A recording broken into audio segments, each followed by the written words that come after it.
Друзья, всем привет! Меня зовут Юра, и с этого момента начинается новая история, о которой я буду вам периодически рассказывать, так еще и показывать, через что мне придется пройти и какие трудности меня ждут в данной сфере.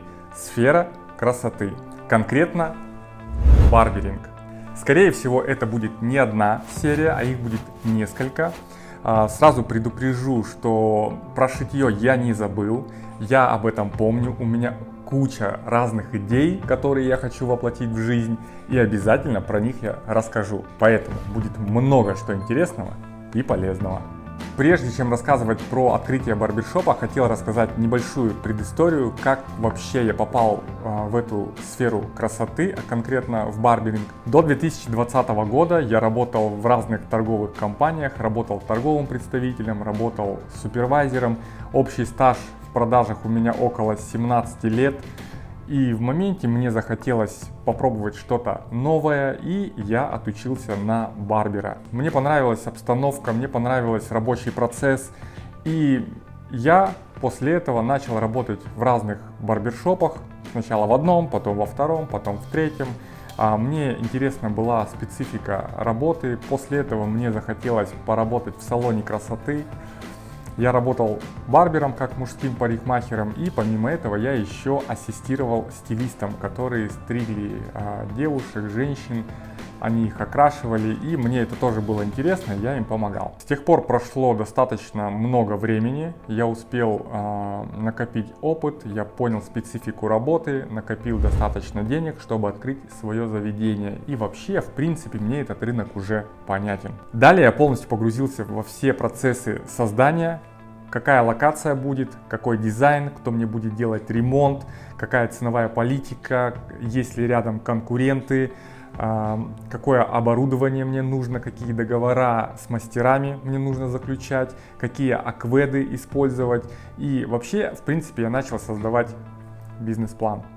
После того, как бизнес-план создан, у меня появилось несколько критериев по поиску помещения.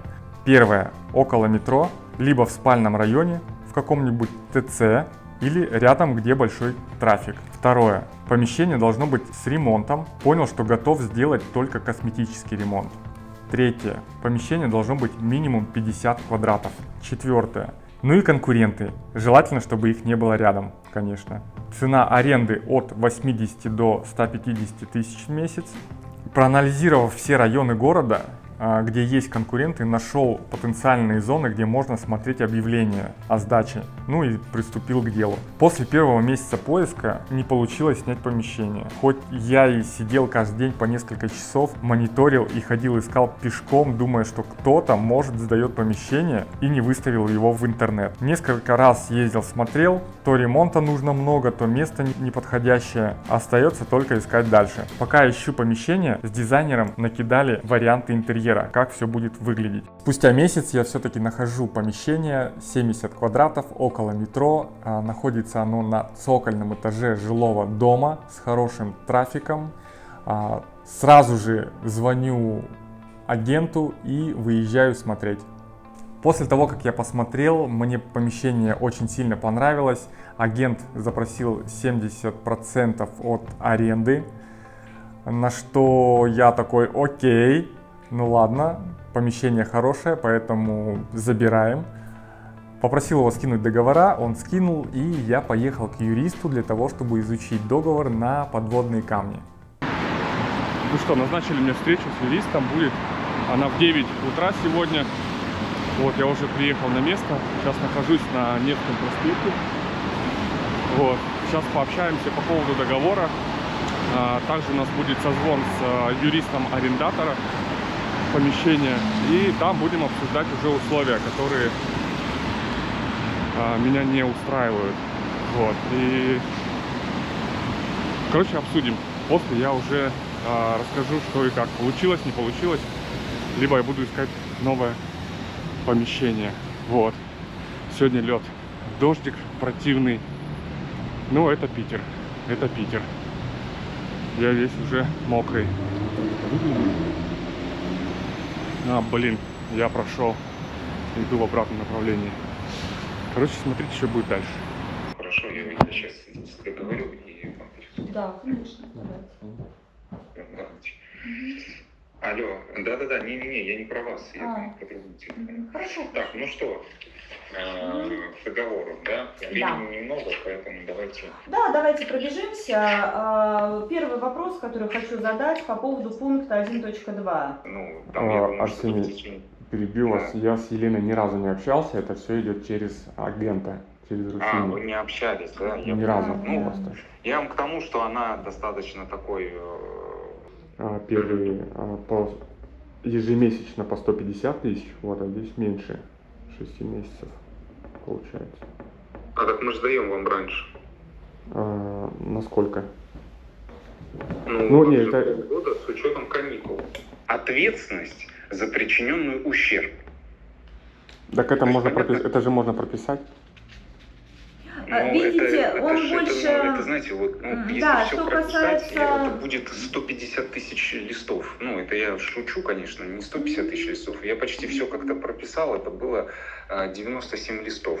Побывал я у юриста, обсудили все нюансы. Ну, я там вставил несколько моментов.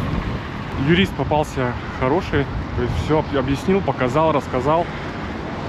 Что один, что мой юрист. И вот спустя 2 месяца я нашел помещение для своего будущего барбершопа. Договорились на арендные каникулы на 3 недели, подписали договор с арендатором, отдал деньги ему и 70% агенту.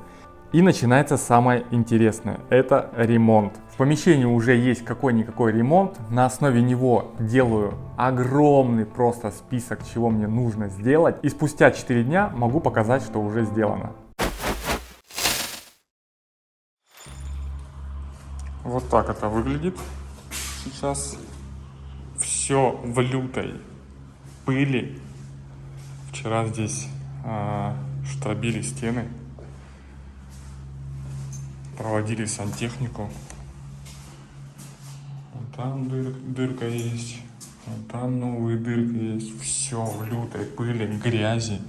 Здесь как будто вчера месили. Вчера машинку стиральную привезли, потом, что вчера еще, микроволновку вчера забрал, потом принтер новый, МФУ, офигенный. Привезли вчера пилу, которую мы будем делать, которую мы будем пилить бруски, которые будут на стену вешаться, шуруповерт. Вот вчера повешали бойлер, такой здоровый на 100 литров. Вот, потом сегодня, надеюсь, они закончат. Вот, и начнется с завтрашнего дня электрика. Мы уже сегодня созвонились, электрик приедет завтра в 12 часов, и мы начнем проводить освещение. Вот это все будет сниматься. Вот эти все светильники будут вешаться, как они правильно называются? Ну, продолговатые, короче, длинные такие светильники под каждого мастера, под каждое место рабочее. Вот здесь, кстати, еще штробили. Вот здесь будет у нас мойка. Потом вот здесь будет место одно, вот здесь будет место. Здесь у нас будет ресепшн, здесь у нас перегородка будет в виде стеллажа под косметику, здесь у нас будет зона ожидания, вот здесь мойка, а вот здесь будет тоже стеллажи, скорее всего здесь будет тоже перегородка, здесь будет стеллаж с косметикой под как раз мойку. Ну и вот здесь будет в маленьком зале 3 места рабочих, 1, 2 и 3, то есть вот эти 3 места, которые в отдельном зале. Вот, по поводу вот этой стены я еще пока не знаю, что я здесь сделаю. Ее надо будет покрасить. Интегрируем сюда, скорее всего, какую-то полочки сделаем. Вот эта стена будет вся вот в этом брусочке. Аккуратно выложим его, и на них уже будет вешаться зеркало. Вот. Ну, опять же, это все будет покрашено. Как он правильно называется, наверное, лак. Или вот здесь тоже будет входная зона такая интересная. Я придумал интересную историю с этим входом. Ну, потом увидите, как это все будет выглядеть. Плюс помимо этого еще будет меняться входная зона. То есть будет новая дверь. Она будет снутри белая в цвет стен, а с другой стороны, снаружи, она будет коричневая. Вот, потом будет краситься весь металл, все крыльцо, все, что металлическое. И сегодня еще привезут нам поликарбонат черного цвета, широкий, мощный. А вот этот поликарбонат мы будем убирать, потому что он весь дырявый. Вот, и будет аккуратно, красиво. Сегодня еще съезжу, заберу рекламу. Короче, дел целая куча. Это только начало. Вот. Надеюсь, сделаю красиво, и к нам народ пойдет. Еще реклама там, вырезки, дофига чего, короче. Все это будет в процессе, разберемся. Как обычно, приехал до Сани, который мне сейчас будет распечатывать баннеры, которые будут временные, которые я повешу на... Ну, это типа как временная вывеска, которая будет висеть до момента открытия. Это плюс-минус 3 недели, где-то так. Вот.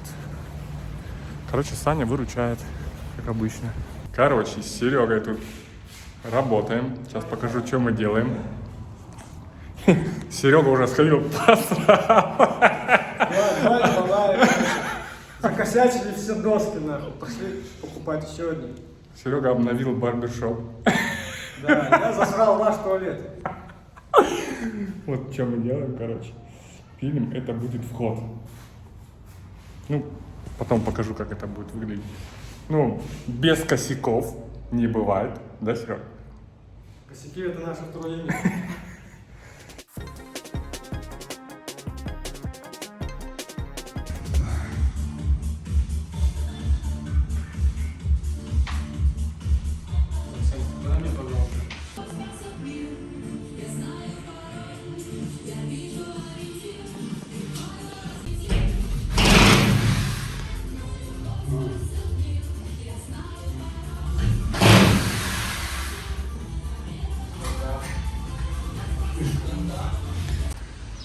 Итак, вот сняли крышу. Это старая, это будет новая. Вот так стрёмно это выглядит. Потом это железо мы все покрасим аккуратно. И будет красиво. Вот так это выглядит.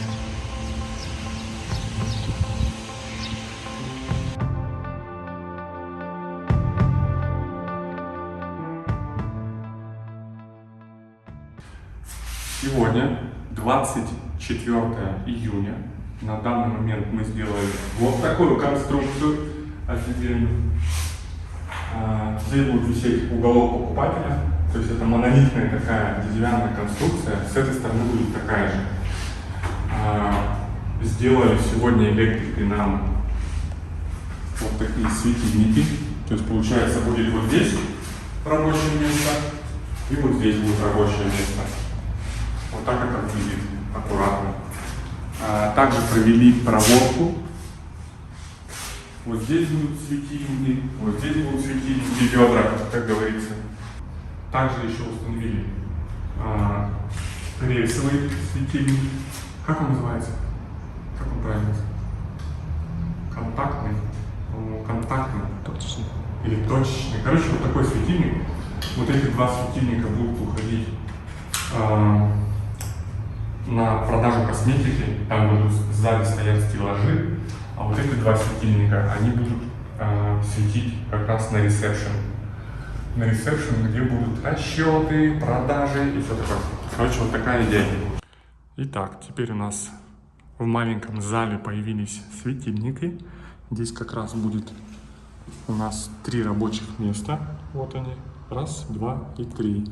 Здесь будет одно рабочее место, второе, третье. Это вот как раз розетки под каждую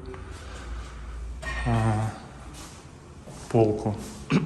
Так, что у нас еще? Розетка здесь появилась, выключатель, вот он.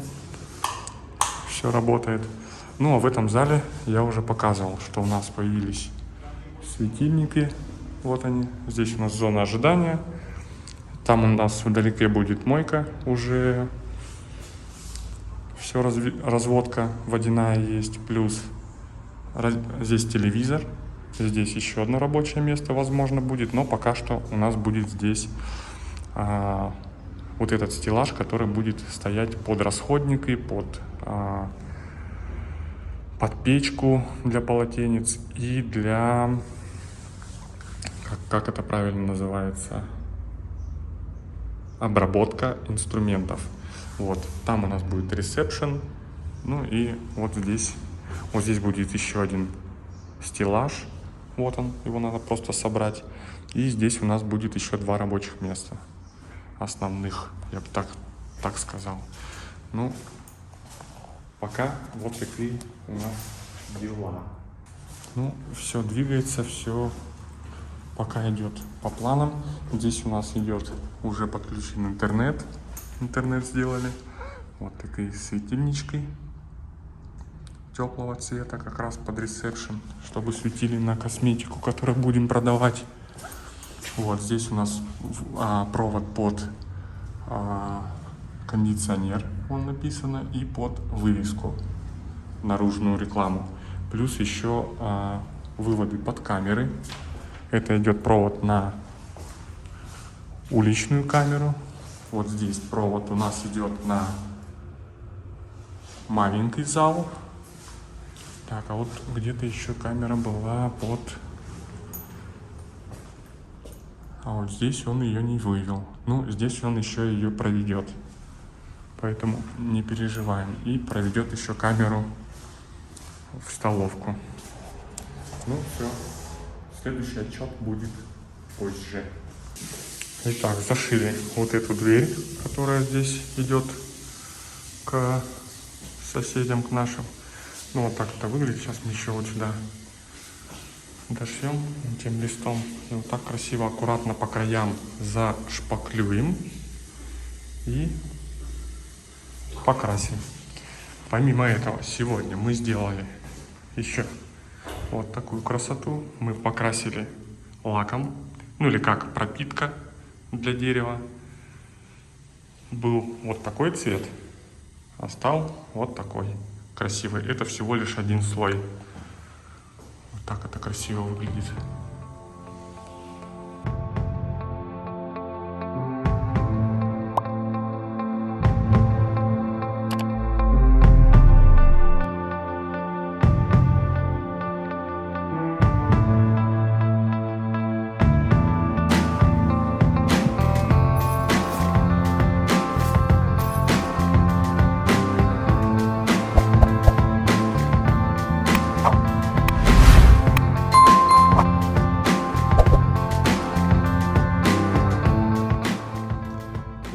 Что мы сегодня сделали? Как уже можно заметить, цвет стены стал... Здрасте. Дверцы покрасьте. Короче, цвет... Ты думал, что я другой стороны? Короче, стена стала серой.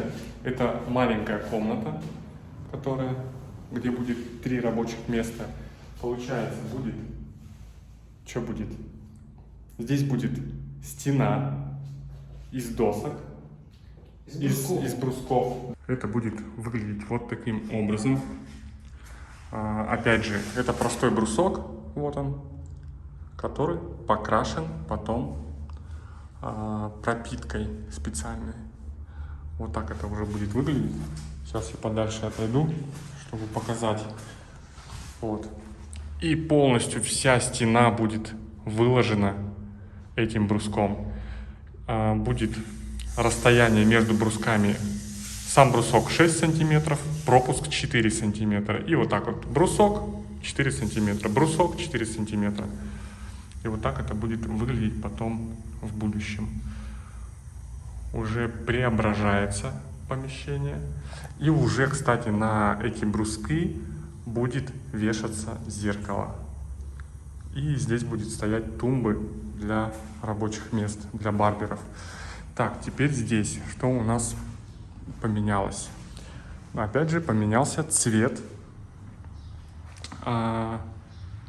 вот этой стены, она была зеленая, и вот эта стена у нас была белая, стала серая, как будто стало поуютней немного. Вот, с этой стеной пока еще непонятно, что будет. Возможно, скорее всего, мы покрасим ее в этот же цвет. A few moments later. Сегодня сделали вот такую подсветку под верхней балкой. Будет аккуратно смотреться. Сверху еще сделаю какую-нибудь зелень красивую, чтобы люди любовались. Короче, интерьер будет огонь. Покрасили потолок. Теперь он весь черный просто. Весь почти что однотонный. Ну, видны такие полоски, но это ничего страшного. Все, с электрикой все закончено. Все работает. Едем вывозить мусор с нашего барбершопа нового. Первый раз еду на... Я даже не понимаю, что это за тачка. По-моему, это Fiat. Я забыл посмотреть. Вот. Давно не ездил на палке. Но это непривычно, короче. Не, реально она мощная. Откуда такая мощь в микроавтобусе? Ну как, это не микроавтобус, это фургон.